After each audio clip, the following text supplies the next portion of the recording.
First news के live show my talk में मैं आपकी होस्ट उर्दू शिल्पा एक बार फिर से आपका वार्मली वेलकम करती हूँ। इस शो में हर बार हम बात करते हैं आपके हेल्थ से जुड़े इश्यूज के बारे में। अब वो इश्यूज कोई भी हो सकते हैं और ये ऐसे कारण हैं जो आपके दैनिक जीवनचर्या को बहुत प्रभावित करते हैं। ऐसा बहुत बार होता है कि अपनी हेल्थ को लेकर हम जागरूक नहीं रहते, अवेयर नहीं रहते और सावधानी नहीं बरतते, लापरवाह होते जाते हैं और नई नई तरह की स्वास्थ्य संबंधी समस्याओं को फेस करते रहते हैं। उन्हीं खास बिंदुओं पर जिन्हें आप बड़ा साधारण तौर पर लेते हैं, हम हर बार मैडी टॉक में उस पर बात करते हैं।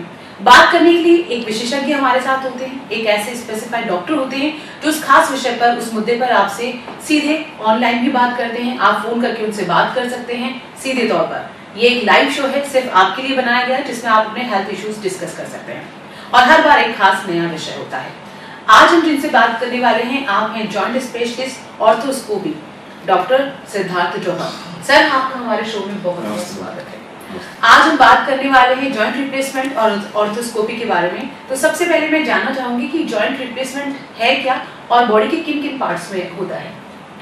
तो बेसिकली मैम, जैसे हम लोग देख रहे हैं कि आजकल ऑस्टियोआर्थराइटिस यानी जॉइंट्स का घिसना बहुत ज्यादा बढ़ रहा है। तो इन केसेस में जब एडवांस्ड फीचर्स ऑफ आर्थराइटिस आ जाते हैं तो हमें जॉइंट रिप्लेसमेंट की ही लास्ट रिसोर्ट रहता है हमारे लिए, जब मेडिसिन वगैरह कुछ भी काम नहीं करती। आमूमन तौर पे घुटना और कूला रिप्लेसमेंट या प्रत्यारोपण बहुत कॉमनली आपने सुना होगा, बट आजकल शोल्डर रिप्लेसमेंट भी बहुत ज्यादा करा जा रहा है क्योंकि कंधे में आर्थराइटिस भी काफी बड़ी बीमारी हो रही है।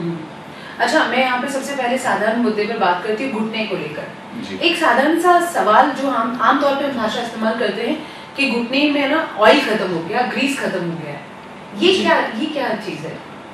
बेसिकली अगर हम देखेंगे तो एजिंग या उम्र का बढ़ना एक कंटिन्यूस प्रोसेस है। जिस तरीके से हमारे बाल सफेद होने लग जाते हैं, चेहरे पे झुर्रियां पड़ने लग जाती हैं, उसी तरीके से हमारे जॉइंट्स भी एज के साथ साथ बूढ़े होने लग जाते हैं। हर घुटने को चलाने के लिए ईश्वर ने उसके अंदर फ्लूइड डाला है, जैसे कि इंजन को चलाने के लिए ऑयल की जरूरत होती है। उस फ्लूइड को इंग्लिश में साइनोवियल फ्लूइड बोलते हैं। एज के साथ साथ साइनोवियल फ्लूइड का प्रोडक्शन कम होने लगता है और जो घुटने के ऊपर की परत, जिसको हम इंग्लिश में कार्टिलेज बोलते हैं, वो घिसने लग जाती है। स्टार्टिंग के फेजेस में जब घुटना घिस रहा होता है तो उनको दवाइयों से, एक्सरसाइज से यानी व्यायाम करके उसको रोका जा सकता है, बट जब एडवांस स्टेजेस आ जाती है तो फिर हमें लास्ट रिजॉर्ट नी रिप्लेसमेंट ही करना पड़ता है। और ये किस एज में होता है? जनरली जब स्टार्टिंग में हम लोग देखते थे आज से 10 साल पहले, तो ये ज्यादातर कॉमन होता था 55-60 प्लस में। पर 10 साल में जो मैं देख रहा हूँ, मेरे पास पेशेंट्स 40-45 में भी पेशेंट्स आ रहे हैं जिनके घुटने खराब हो रहे हैं, जिसका कारण राइजिंग आर्थराइटिस है। सेडेंटरी लाइफस्टाइल यानी व्यायाम ना करना, एक्सरसाइज ना करना, अपनी हेल्थ का ध्यान ना देना, और मेन इसी वजह से अब नी रिप्लेसमेंट यंग पॉपुलेशन में भी काफी ज्यादा होने लग गए। आर्थराइटिस की जो प्रॉब्लम है सर, अब आपने अभी कहा कि एक्सरसाइज जो नहीं करते, मोस्ट ऑफ एक्सरसाइज में हम लैग का इस्तेमाल करते हैं और ये भी एक रूमर है कि भाई ना घुटनों पर जोर आता है, जैसे एरोबिक हो गया, स्टेपर्स हो गया या वेट लिफ्टिंग हो गई, जिसमें पैरों में बहुत जोर पड़ता है। क्या कहीं ना कहीं वो चीज इस प्रॉब्लम को इशू करती है या सपोर्ट करती है घुटनों को स्ट्रॉन्ग होने में? देखिए, कोई भी एक्सरसाइज घुटने को खराब नहीं करेगी। मैं एक बहुत छोटा सा एग्जांपल देता हूँ। पहले हमारे हाउस होल्ड में, हमारे घरों में इंडियन टॉयलेट का इस्तेमाल होता था। हर आदमी नीचे बैठा करता था, तो कभी हमारे दादी या उनकी दादी, कभी उनको नी रिप्लेसमेंट की जरूरत नहीं पड़ी। अगर काम करना पड़ता था, अगर पानी भी लाना है, तो आपको एटलीस्ट 2 किलोमीटर पैदल चल के लाना पड़ता था। तो वो एक तरीके की एक्सरसाइज हो गई थी। उन्होंने कभी भी योगा नहीं किया, कभी डेडलिफ्ट नहीं किया, कभी वेट ट्रेनिंग नहीं करी उन्होंने, बट उनके घुटने हमारे घुटनों से ज्यादा अच्छे रहे। तो कोई भी एक्सरसाइज घुटने के लिए हार्मफुल नहीं है। उल्टा हम एंकरेज करते हैं पेशेंट को, जब ऑस्टियोआर्थराइटिस की स्टार्टिंग होती है, आप वॉक करें, एक्सरसाइजेस करें। हाँ, हम ये जरूर मना करते हैं कि आप नीचे ना बैठें, पालती मार के ना बैठें, पर एक बार जब एक्सरसाइज करके आपकी मसल में पावर आती है तो मरीज को हम बोलते हैं आप ज्यादा से ज्यादा आप नीचे भी बैठें, पालती भी मारें और सारा काम करें। जी। अच्छा, यंगस्टर्स में ऐसे कौन से पेशेंट्स आपके पास आते हैं जो जिनको आप सजेस्ट करते हैं जॉइंट रिप्लेसमेंट की? ऐसे किस तरह के केसेस आते हैं? तो मैं एक एग्जांपल और दूंगा इसमें। जैसे हम सबको पता है, अभी 2 साल पहले कोरोना की बीमारी थी हर जगह। 2-4 साल पहले कोरोना आया था। कोरोना के बाद में एकदम से एवियन हिप यानी खून का दौरा कूल्हे में खत्म हो जाने की बीमारी बहुत ज्यादा बढ़ गई। अच्छा। इसका बहुत बड़ा कारण कोरोना वायरस भी था और बहुत बड़ा कारण उसका ट्रीटमेंट भी था। इसकी वजह से आज की तारीख में जब हम देखते हैं तो यंग पॉपुलेशन यानी जवान लोगों में कूल्हे की बॉल गलने का खतरा बहुत ज्यादा हो गया। अच्छा। जो पहले हम हिप रिप्लेसमेंट हम देखते थे कि अगर महीने के 30 दिन में से शायद हमें 8 या 10 बार हमारे पास ऐसे पेशेंट्स आते थे जिनको एक्चुअली हिप रिप्लेसमेंट की जरूरत होती थी। वो नंबर आज की तारीख में 30-40 तक जा चुका है। और मैक्सिमम पेशेंट्स का यही कहना होता है कि कोरोना के टाइम में क्योंकि उनकी जान बचानी थी, उस समय हाई डोज स्टेरॉइड का यूज करा गया, या लॉन्ग टर्म हॉस्पिटलाइजेशन के बहुत ज्यादा समय हमें अस्पताल में बिताना पड़ा। और कोरोना का जो ग्रेड था वो इतना ज्यादा था कि बॉल गल गई उसके बाद में। अच्छा, उसका साइड इफेक्ट हुआ। जी जी जी। तो ये एक ऐसा कॉम्प्लिकेशन था जिसके ऊपर स्टडीज भी हो रही हैं अभी भी, और डेफिनेटली आने वाले टाइम में हमारे पास इसका लिटरेचर भी होगा कि कोरोना की वजह से हिप रिप्लेसमेंट के इंसिडेंसेस बहुत ज्यादा बढ़ चुके हैं। अच्छा, मेरा एक सवाल है, लिगामेंट इंजरीज ये बहुत तरह की होती है, किस तरह की होती है और क्या लेवल होते हैं इनका, और किस तरह आप पेशेंट्स को ट्रीट करते हैं? हमारा जो भी जॉइंट है, हमारे जॉइंट में सिर्फ हड्डी नहीं होती, उस जॉइंट को स्टेबलाइज करने के लिए ईश्वर ने लिगामेंट्स भी बनाए हैं इसमें। तो जब हमारा एक्टिव लाइफस्टाइल होगा, जैसे कि इनको हम स्पोर्ट्स इंजरीज बोलते हैं, तो उस समय हमारे लिगामेंट्स, अगर हम एग्जांपल बात करें नी की, तो उसमें एसीएल लिगामेंट होता है जो कि हमारे घुटने को खिसकने से रोकता है जब हम एक्टिवली लोड करते हैं हमारे जॉइंट को। उसकी इंजरी सबसे ज्यादा कॉमन है। इसी तरीके से हिप जॉइंट में जो हमारे लेब्रम होती है, कंधे का बार बार उतरना, आपने सुना होगा लोगों के कंधे उतर जाते हैं एथलीट्स के बार बार। फुटबॉलर्स को बार बार इंजरीज होती रहती है, नी में सूजन आती रहती है, कभी गद्दी का फटना होता है, कभी एसीएल टियर होता है। इसी तरीके से जो कबड्डी प्लेयर्स होते हैं उनके एंकल के लिगामेंट्स टूटते रहते हैं, या प्रोफेशनल डांसर्स जो होते हैं उनके भी लिगामेंट इंजरीज होती रहती है। तो जब ये पॉपुलेशन का नंबर अब इतना ज्यादा है, बट इसके लिए अच्छी चीज ये है कि हमारे पास आर्थ्रोस्कोपी है। आर्थ्रोस्कोपी का अगर मैं शुद्ध में बताऊं तो मतलब ये है कि की होल सर्जरी, मतलब हम बहुत छोटे सूक्ष्म चीरे से, दूरबीन से जॉइंट के अंदर जाके हम लिगामेंट को रिपेयर कर सकते हैं। कोई चीर-फाड़ नहीं होती, कोई चीर-फाड़ नहीं होती इसमें। जब हम दूरबीन से करते हैं तो एक तो मरीज का रिजल्ट बहुत अच्छा रहता है, रिकवरी टाइम बहुत कम रहता है, पेशेंट बहुत जल्दी चलने फिरने लग सकता है। पेशेंट जो स्पोर्ट्स पर्सन है वो बहुत जल्दी अपनी डेली एक्टिविटीज और डेली लिविंग, स्पोर्ट्स खेलना है, वेट उठाना है, दौड़ना है, जंप करना है, उस सब पे जल्द से जल्द रिटर्न हो सकते हैं। तो ये काफी एडवांटेज है आज की तारीख में आर्थ्रोस्कोपी। अच्छा, लिगामेंट इंजरीज होती हैं, और जब स्पोर्ट्समैन कोई भी हो या फिर कोई भी पेशेंट हो जिन्हें आप सजेस्ट करते हैं कि आप ये ट्रीटमेंट लीजिए लिगामेंट का, एक डर होता है कि भाई नेचर ने जो चीज बनाई है हम उसके साथ छेड़छाड़ कर रहे हैं, पता नहीं वो हेल्थ इशू ना बनकर वापस सामने आ जाए। जैसे कि जब भी इस तरह की ऑपरेशन सर्जरीज होती हैं, पेशेंट को ये लगता है कि 100% श्योरिटी नहीं है कि मैं पहले वाली सिचुएशन में आ सकूं। तो ये रिस्क वाकई में उनका डर है या फिर ऐसा ये सिर्फ एक डर है? अगर हम ये सोचें कि आज से 25 साल पहले जब लिगामेंट सर्जरी शुरू हुई थी तो ये डर स्वाभाविक था। अब जब हम 25 साल का लिटरेचर उठा के देखते हैं तो जो सारा फोकस है वो एनाटॉमिकल रिकंस्ट्रक्शन पे चला गया। इसका मतलब ये है कि हम उसी जगह पर उसी टेंशन में लिगामेंट बनाना चाहते हैं जिसमें ईश्वर ने हमें बनाकर दिया है। जैसे कि अगर हम एसीएल सर्जरी करते हैं तो एसीएल सर्जरी में हम एनाटॉमिकल एसीएल रिकंस्ट्रक्शन करते हैं, यानी हम उसी पॉइंट्स पे एसीएल को फिट करते हैं जहां पे एसीएल एक्चुअली होना चाहिए। हम वही लिगामेंट्स लेते हैं, हम लिगामेंट आप ही के अंदर से किसी न किसी टेंडन को निकाल के उसको लिगामेंट में रीरूट करते हैं अंदर घुटने में। भगवान ने बहुत सारे ऑप्शंस दिए आपको लिगामेंट रीरूट करने के लिए, उनमें से ही किसी को लेते हैं। तो पहली चीज ये तो नेचुरल हो गया, आप ही की चीज आप ही के लिए काम आ गई। दूसरी चीज, हमारे पास इम्प्लांट्स इतने अच्छे हैं जिनसे हम टेंशन कर सकते हैं कि हमारा घुटना कितना टाइट चाहिए हमें और कितना लूज चाहिए, जिससे पेशेंट की रिकवरी वैसी ही होती है जैसा कि ओरिजिनल उसका घुटना था। तो साइंस के एडवांसमेंट की वजह से ये डर अब बिल्कुल भी नहीं होना चाहिए। आप आराम से अपनी एक्टिविटीज पे जा सकते हो, आप सारा काम कर सकते हो, खेल सकते हो लिगामेंट सर्जरीज के बाद में, और ये बिल्कुल रूटीन डे केयर प्रोसीजर्स होते हैं। आप एक दिन एडमिट होके शाम को या अगले दिन डिस्चार्ज भी हो सकते हो। बस आपको सिर्फ और सिर्फ ध्यान रखना है कि आपको अच्छे से फिजियोथेरेपी और बाद में एक्सरसाइज करनी है। अच्छा सर, जैसे कि अलग अलग लिगामेंट इंजरीज होती है तो इन केसेस में क्या ये कंफर्म है कि वो एक ही दिन के लिए हॉस्पिटल में स्टे करेगा या अकॉर्डिंग टू देयर सर्जरी ये डिपेंड करता है? अगर सिंगल लिगामेंट इंजरीज तो जनरली हम लोग as a day care procedure करते हैं, चाहे कंधे की लिगामेंट इंजरी हो, चाहे घुटने की हो, चाहे एंकल की हो। अगर कई बार मल्टी लिगामेंट इंजरी है या फिर लिगामेंट इंजरी के साथ और कोई एसोसिएटेड इंजरी है तो फिर हॉस्पिटलाइजेशन हो सकता है, depending upon the type of injury हो, थोड़ा सा ऊपर नीचे हो। अच्छा, ठीक है, बट मोस्टली ज्यादातर केसेस में 2 या 3 दिन से ज्यादा आपको अस्पताल में रुकना नहीं पड़ता। अच्छा, जैसे ये कैजुअल लैंग्वेज में हम कहते हैं मांस पड़ गया या फिर ट्विस्ट जरक आ गया, एक इंच पूरा ही डैमेज हो गया या फिर थोड़ा बहुत डैमेज हो, ये कैटेगरी कैसे डिसाइड होती है? मांस फट जाना एक बहुत लोकल टर्म है लिगामेंट इंजरीज को बताने के लिए।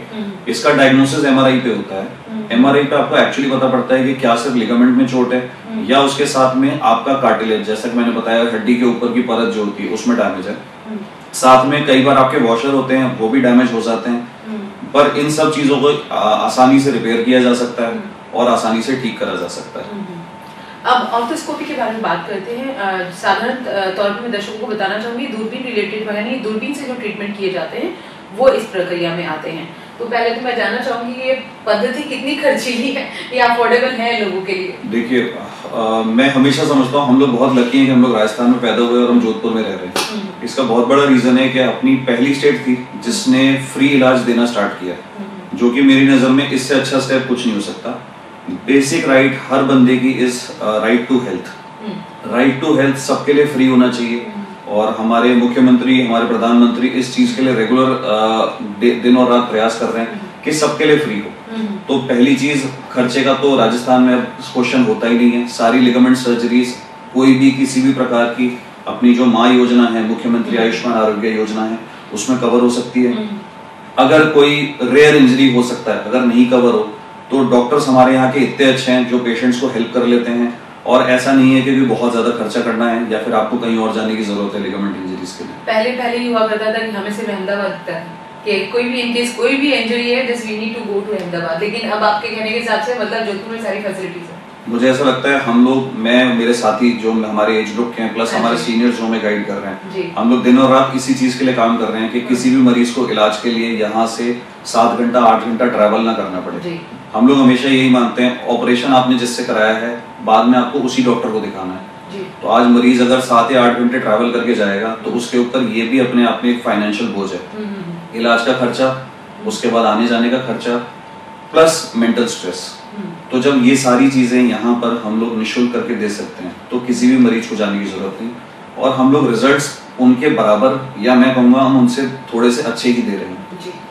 अच्छा, स्पोर्ट्समैन हो या फिर ज्यादा एज के लोग हैं, इनमें इस तरह के कॉम्प्लिकेशंस एक आम भाषा में बड़ा साधारण सा कारण है। लेकिन अगर हम उन बच्चों की बात करें कि 11 साल 12 साल या 15 साल या 16 साल, क्या उन बच्चों को भी लिगामेंट इंजरीज खेलने के दौरान जब होती है तो उनके साथ क्या ट्रीटमेंट किया जाता है? बिल्कुल मैम, जो पीडियाट्रिक लिगामेंट इंजरीज हैं उसमें 2 टाइप की इंजरी होती है। एक होती है कि जिसमें लिगामेंट टूट जाना। आप समझिए लिगामेंट एक तरीके से कपड़े सुखाने वाली रस्सी है जिसके 2 सिरे जुड़े हुए हैं। हड्डी में एक सिरा ऊपर जुड़ा हुआ है, हड्डी में एक सिरा नीचे जुड़ा हुआ है।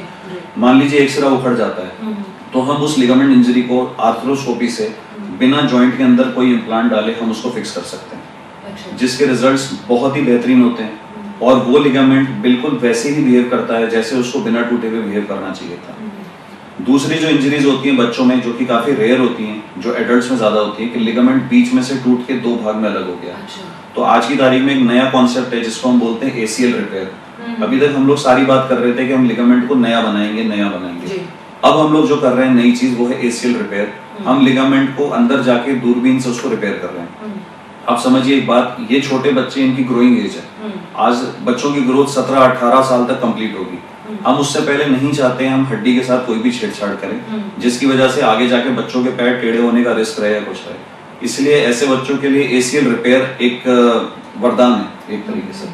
तो मतलब अगर कुछ बच्चों के साथ इनकेस ऐसा मैटर होता है और जब ये सर्जरी हो जाती है तो क्या वापस उसी पोजीशन में वो खेलना कूदना उनका वो एक्टिविटी नॉर्मल रहती है या उसका कोई साइड इफेक्ट रह जाता है? अगर अच्छी फिजियोथेरेपी है और अगर अच्छा ट्रीटमेंट यानी कि आपका फिक्सेशन बहुत अच्छा है ऑपरेशन के दौरान, तो आप बिल्कुल 100% फिजियोथेरेपी, आप 100% रिजल्ट्स अचीव करते हो। मैं रेगुलरली कबड्डी प्लेयर्स ऑपरेट करता हूँ, प्रोफेशनल डांसर्स में ऑपरेट करता हूँ एंड कभी प्रॉब्लम नहीं आती इस चीज को लेकर। आपको एक चीज समझनी है, जो हमारी बायोमैकेनिक्स है यानी जो हमारी चाल डाल है, जो हमारे एक तरीके से जो हमारा चलना फिरने की जो हमारा गेट है, अगर हम उसको रिस्टोर कर पा रहे हैं तो कभी कोई प्रॉब्लम नहीं आने वाली।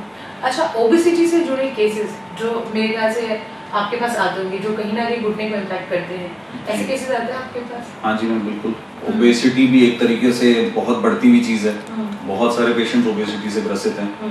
ओबेसिटी के लिए बेसिकली अगर हम जॉइंट रिप्लेसमेंट की बात करते हैं, फॉर एग्जांपल हम चाहते हैं कि अगर हम नी रिप्लेसमेंट की बात करें कि अगर हमें मान लो 120 किलो के किसी व्यक्ति का हमें घुटना प्रत्यारोपण करना है तो उसमें उस सेटिंग में हम ट्रेडिशनल इम्प्लांट यूज नहीं करेंगे।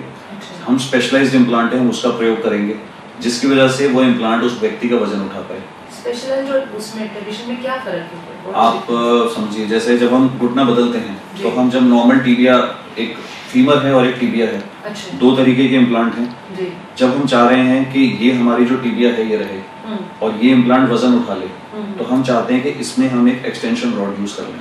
अच्छा। वो एक्सटेंशन रॉड पैर में नीचे तक पकड़ देगी। अच्छा। जब उसकी पकड़ रहेगी तो व्यक्ति जब खड़ा होगा तो उसके फेलियर के चांसेस ना के बराबर होंगे। हम वेट से क्यों घबरा रहे हैं? हम इसलिए घबरा रहे हैं कि क्योंकि जो मोटे व्यक्ति हैं उनका शरीर जरूर फूला हुआ है पर उनकी हड्डियां कमजोर हैं, यानी ऑस्टियोपोरोटिक हैं।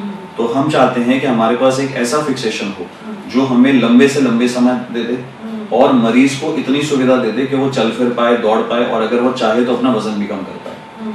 उसके लिए हमें एक ऐसा फिक्सेशन देना पड़ेगा जिसके लिए वो चल पाए। तो ये श्योरिटी देते हैं आप इस सर्जरी के बाद कि? हाँ जी बिल्कुल, आप आराम से चल सकते हो।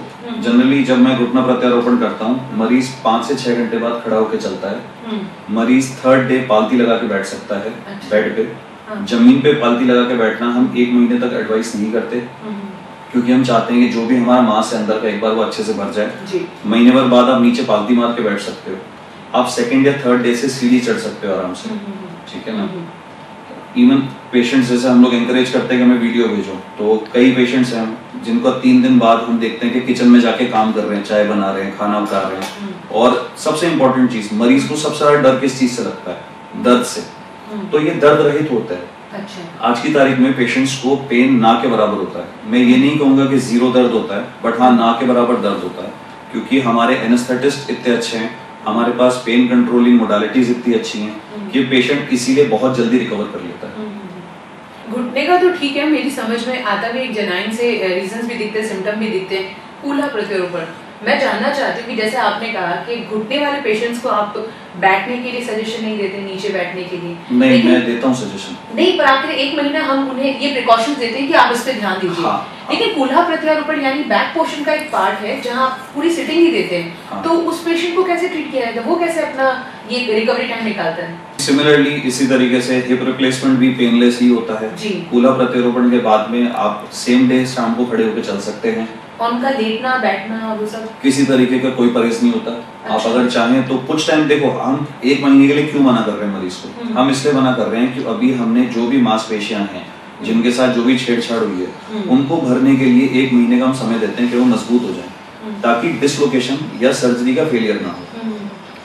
1 महीने बाद में हिप रिप्लेसमेंट के मरीज भी नीचे बैठ सकते हैं, पालती मार सकते हैं और अगर वो अच्छी एक्सरसाइज करेंगे तो उकड़ू भी बैठ सकते हैं। अच्छा। जैसे हमारे साइड में जनरली हम लोग जो पेशेंट्स ऑपरेट करते हैं काफी पुअर कैटेगरी के पेशेंट्स हैं जो लोग गांव में खेती करते हैं, ट्रैक्टर चलाते हैं, तो ये सारे काम हम वो कर सकते हैं हिप रिप्लेसमेंट के बाद में। अच्छा। और मोस्ट ऑफ केसेस जो हिप रिप्लेसमेंट के लिए आते हैं वो एक्सीडेंटल केसेस होते हैं या दोनों तरीके से? दोनों तरीके से। दूसरा कौन सा कारण होता है? एक्सीडेंट एक हो गया, उसके अलावा गठिया एक। मैंने आपको बताया बॉल का गल जाना, एवियन हिप जिसको बोलते हैं, जिसका आज की तारीख में मैं समझता हूँ कोरोना के बाद में वो केसेस बहुत ज्यादा बढ़ गए हैं। देन वो पेशेंट जैसे कि जो बहुत ज्यादा स्मोक करते हैं या बहुत ज्यादा अल्कोहल कंजम्पशन है जिनका, ये समस्या होती है। हाँ, स्मोकिंग से आपकी खून की नसें सिकुड़ जाती हैं। अच्छा। जब बॉल में खून का दौरा नहीं पहुंचेगा तो बॉल अपने आप गल जाएगी। तो नहीं, स्मोकिंग और जो ये हार्ड ड्रिंक्स जो लोग लेते हैं उनके से कूल्हा पे साइड इफेक्ट होता है या उनके अदर जो जॉइंट्स होते हैं उनपे भी कोई फर्क? सब पे होता है, बट कूल्हा इज मतलब एक मेजर शेयर है उसका। अच्छा, ये मेरे तो नॉलेज के लिए आज बहुत बड़ी बात है कि इनका साइड इफेक्ट इस तरह होता है क्योंकि लोग इस तरह इतना जागरूक नहीं है। लोगों को लगता है कि हमारे फेफड़ों में, हमारे लीवर में ही साइड इफेक्ट होते हैं शराब के और धूम्रपान के। ये बहुत बड़ी ज्ञान की बात है। मैं यहाँ पे एक और बात जानना चाहूंगी, हम स्टेरॉइड की बात करते हैं। हम लोग दवाई में भी बहुत स्टेरॉइड लेते हैं, हैवी स्टेरॉइड लेते हैं, कभी कभी ओवर द काउंटर जाकर मेडिसिन लेते हैं। We don't need any kind of suggestion from doctor कि कौन प्रिस्क्रिप्शन दे, कौन फीस दे। ये हमारी साइकोलॉजी अभी है, इस तरह की नेगेटिव साइकोलॉजी है। तो मैं जानना चाहती हूँ क्या ऐसे जो जिम में भी जाते हैं लोग वो जिस तरह के स्टेरॉइड्स पाउडर्स भी लेते हैं, क्या वो हमारी बोन्स को कहीं ना कहीं नेगेटिव इफेक्ट करते हैं? 100% स्टेरॉइड अपने आप जब भी आप लोगे, जिस भी बीमारी के लिए लोगे, आपको अपने डॉक्टर से कंसल्ट करके ही लेना है। स्टेरॉइड कितनी मात्रा में देना है, कितने दिन के लिए देना है, ये आपके डॉक्टर से बेहतर आपके लिए कोई भी नहीं जानता। ज्यादा स्टेरॉइड लेने से, चाहे जिम जाने वाले हो, चाहे अलग किसी कारण से, किसी खुजली की बीमारी के लिए, जैसे हम ओवर द काउंटर फार्मासिस्ट से जाके स्टेरॉइड लेके आ रहे हैं, वो डेफिनेटली आपकी बॉडी को डैमेज करेगा। आपका ब्लड प्रेशर, शुगर, जो नॉर्मल प्रॉब्लम्स है उनको तो करेगा ही करेगा, आपकी हड्डियों को कमजोर बनाएगा, लॉन्ग रन में हिप की बॉल गल जाना, घुटने का घिसना, ये सब भी स्टेरॉइड्स के साथ लिंक्ड है आपका। आपने अभी कन्वर्सेशन के बीच में गठिया का नाम लिया कि गठिया भी कूल्हे के लिए प्रॉब्लम क्रिएट करता है, वो कैसे कर सकता है? मैम गठिया एक ऐसा ब्रॉड टर्म है जिसमें जो आर्थराइटिस है वो हर जॉइंट को इन्वॉल्व करता है। एक छोटा सा एग्जांपल दूंगा, एक गठिया होता है जिसको हम बोलते हैं एंकाइलोजिंग स्पॉन्डिलाइटिस। ये गठिया ज्यादातर यंग मेल्स में देखने को मिलता है, अराउंड 30 से 40 साल के व्यक्तियों में।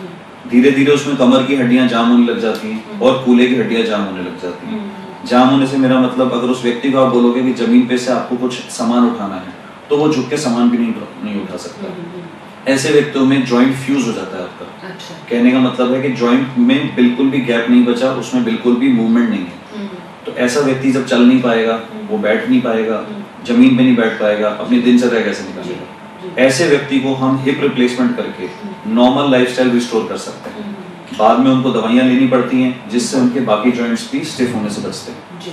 अच्छा, शोल्डर रिप्लेसमेंट की बात करते हैं, शोल्डर के बारे में बात करते हैं, जो आपने कहा कि अब केसेस आने लगे और मेरे ख्याल से हम भी अब भी सुन रहे हैं कि इतने ज्यादा केसेस आ रहे हैं। तो शोल्डर में क्या क्या कॉम्प्लिकेशंस आते हैं व्हेन यू सजेस्ट कि अब रिप्लेसमेंट की जरूरत है किसी सर्जरी की? शोल्डर जनरली एक बहुत नया टॉपिक है। शोल्डर जनरली लोग जागरूक भी नहीं है इसके लिए कि कंधा भी बदला जा सकता है, लोगों को पता भी नहीं है कि कंधे को भी चेंज कर सकते हैं। वही मुझे भी अजीब लगा सुनकर थोड़ी। तो ज्यादातर शोल्डर रिप्लेसमेंट को अगर हम डिवाइड करेंगे तो दो चीजों से करेंगे। एक तो फ्रैक्चर की वजह से अगर हमारी जो कंधे की जो बॉल है वो इतनी टूट चुकी है कि उसको वापस जोड़ा नहीं जा सकता, तो उस केस में हम बॉल को चेंज कर देते हैं। ये तो हुआ एक नॉर्मल सा एग्जांपल। दूसरी चीज जो आती है कि आपने ओल्ड एज में देखा है, जैसे डायबिटीज के, गठिए के मरीज हैं जिनके कंधे दुखते रहते हैं। हम ये कहते हैं अब आपकी उम्र हो गई है, अब इसका कुछ नहीं करा जा सकता, जो कि बिल्कुल ही गलत है। अगर कंधा आपका खराब हो गया है, जैसे मैंने बताया कूल्हे की बॉल गल जाती है, इसी तरीके से कंधे की बॉल भी गल जाती है। उनको हम शोल्डर रिप्लेसमेंट करके हम उनको वापस से अपनी एक्टिव लाइफस्टाइल में वापस पहुंचा सकते हैं, जिससे वो सारा अपना काम कर सकते हैं। खासकर जैसे फीमेल्स हैं जो किचन में काम करना चाहती हैं, जो झाड़ू वगैरह करना चाहते हैं, जो अपना अगर खेती करने वाली लेडीज हैं जो करना चाह रही हैं, तो ये सारा काम आप कर सकते हैं। तो इस सर्जरी को हम बोलते हैं रिवर्स शोल्डर रिप्लेसमेंट, जिसमें हम हमारी मांसपेशियों को यूज करते हैं इम्प्लांट के साथ में, और पेशेंट अपने सारे काम करने में सक्षम हो जाता है। एक यहाँ पे मेरा लास्ट सवाल आपसे कि बॉल्स रिप्लेसमेंट की आपने बात की, तो जो बॉल्स डैमेज हो चुकी है उसकी जगह जो आप रिप्लेस करते हैं तो वो किस तरह की बॉल्स होती हैं? वहाँ पे आप क्या कहना चाहते हैं? कुछ अलग अलग टाइप के मटेरियल्स आते हैं। आज की तारीख में जो हम सबसे अच्छा मटेरियल यूज कर रहे हैं वो है सिरामिक। आप समझिए जो भी हम जॉइंट डाल रहे हैं उस जॉइंट के जो पेयरिंग सर्फेसेस हैं, यानी वो सर्फेसेस जो कांटेक्ट में आएंगे वो लॉन्ग टर्म में रगड़ के घिस के उन्हें खत्म हो जाना है। तो हम ये चाहते हैं कि ऐसा इम्प्लांट हम डालें जो पेशेंट को एटलीस्ट 30 साल 40 साल दे के वो अपना काम आराम से निकाल ले। तो आज की तारीख में जो हम डाल रहे हैं, हम अगर हिप की बात करें तो हम जो हेड डाल रहे हैं वो सिरामिक के हेड्स डाल रहे हैं। उसके ऊपर का जो हम लाइनर डाल रहे हैं उसको बोलते हैं अल्ट्रा हाई क्रॉस लिंक पॉलीथाइलीन, जो कि सरल शब्दों में कहूँ ये आपस में रगड़ खा के बहुत जल्दी नहीं घिसते, तो पेशेंट ज्यादा कंफर्टेबल होता है, उसका इम्प्लांट ज्यादा टाइम तक चलता है। इसी तरीके से जब अगर हम घुटने की बात करेंगे तो घुटने में आज की तारीख में हम गोल्ड नीज पे जा रहे हैं, हम गोल्ड नीज यूज कर रहे हैं, हम ऑक्सीनियम की नीज यूज कर रहे हैं, और हम X4 पॉली यूज कर रहे हैं, जो कि अपने आप में आज की तारीख में सबसे अच्छा पॉलीथाइलीन अवेलेबल है ऑल ओवर द वर्ल्ड। ऐसे ही जब हम शोल्डर में जाएंगे, शोल्डर में भी जो हम पॉली यूज कर रहे हैं which is the best poly available इस समय, एक फ्रांस की कंपनी एवोल्यूटस जो कि सबसे अच्छे इम्प्लांट्स बनाती है शोल्डर के, जिसके रिजल्ट्स सबसे ज्यादा अच्छे हैं आज की तारीख में ऑल ओवर द वर्ल्ड। तो इससे पेशेंट अपना एक्टिव लाइफस्टाइल पे वापस जा सकता है। बेसिकली हम लोग काम इसीलिए कर रहे हैं कि हम चाहते हैं कि मरीज जल्द से जल्द अपनी दिनचर्या पे लौट जाए और उसको प्रॉब्लम बिल्कुल ना। मैं आखिर में चाहूंगी कि आप दर्शकों को एक ऐसा छोटा मैसेज दें जिसमें आप ये बताएं कि जॉइंट रिप्लेसमेंट का नाम सुन के वाकई में दर्शक में जो भी इन समस्याओं से ग्रस्त होते हैं वो डर जाते हैं। रिप्लेसमेंट एक ऐसा शब्द है ना सर कि उनकी बुद्धि में अभी भी यही चीज होती है कि हमें कई दिनों तक हॉस्पिटल में रहना पड़ेगा, कई दिनों तक इन समस्याओं को सर्वाइव करना पड़ेगा, बड़ा ऑपरेशन होता है। तो मैं चाहती हूँ दर्शक उस चीज के डर से बाहर आ जाए, तो मैं चाहती हूँ कुछ खास मैसेज आप दर्शकों को जरूर दें। मैं एक ही चीज कहूंगा, सबसे पहले एक्टिव रहो, खुश रहो, एक्सरसाइज करो रेगुलरली, कि ये नौबत ही ना आए कि हमारे पास आना पड़े। अगर किसी कारण से ये हो भी रहा है तो इसमें डरने की बिल्कुल भी जरूरत नहीं है। आप बहुत इजीली चल फिर सकते हो जॉइंट रिप्लेसमेंट के बाद में, आप अपना सारा काम कर सकते हो। ऐसा कभी भी नहीं सोचना है कि मुझे ये नहीं करना है घुटना बदलने के बाद में, मुझे वो नहीं करना है घुटना बदलने के बाद में। एक ही चीज है जिस पे ध्यान देना है, वो है एक्सरसाइज। नियम पूर्वक अगर आप एक्सरसाइज करोगे, मैं गारंटी दे रहा हूँ आपको सारे रिजल्ट्स जो भी आपके दिमाग में आपने सोच रखे हैं कि मैं नीचे बैठना है, मुझे पालकी लगानी है, मुझे पैदल घूमना है, मुझे 10 किलोमीटर चलना है, आप सब कुछ कर पाओगे। हमारे पास पेशेंट्स हैं जो आज की तारीख में अर्ली मॉर्निंग वॉक में रेगुलरली 10 किलोमीटर तक चलते हैं, ठीक है ना, वो दौड़ सकते हैं, और कई तो ऐसे जो मुझे लगता है मुझसे भी तेज दौड़ सकते हैं। Thank you so much sir, आप स्टूडियो में आए और आपने बड़े साधारण शब्दों में अपनी बात दर्शकों तक पहुंचाई। थैंक यू सो मच आने के लिए। Thank you ma'am. आज हमारे साथ डॉक्टर सिद्धार्थ जौहर थे। उन्होंने रिप्लेसमेंट के बारे में आपसे बात की। शायद ये जॉइंट रिप्लेसमेंट जिनके बारे में बात करने से हम डरते हैं और बहुत तरह की पिक्चर्स अपने दिमाग में बना लेते हैं कि बड़ी कॉम्प्लिकेटेड सर्जरीज होती हैं जिनसे हमें 2 हाथ करने पड़ते हैं, हमें फेस करना पड़ता है, लेकिन समय के साथ ये सब कुछ बदल चुका है। हमारे डॉक्टर सिद्धार्थ जौहर के हिसाब से अब सुविधा इतनी ज्यादा हो गई है कि इन तरह की समस्याओं से ग्रसित लोग जब भी सर्जरी करवाते हैं तो अपने रूटीन लाइफ में जल्द से जल्द 2 या 3 दिन बाद आ सकते हैं, अगर वो कुछ नियमों को ध्यान में रखें। उन्होंने सारी बातों को बड़े साधारण तौर पर आपको समझाने की कोशिश की। मुझे उम्मीद है कि आपकी समस्याओं के बारे में, आपकी जो जिज्ञासाएं हैं उनके बारे में आपको कहीं ना कोई समाधान जरूर मिला होगा। अगले सप्ताह आपके होस्ट होस्ट शिल्पा एक बार फिर हाजिर होगी मैडी टॉक में एक नए विषय के साथ और एक नए विषय विशेषज्ञ के साथ। तब तक के लिए दीजिए आप हमें इजाजत। नमस्कार।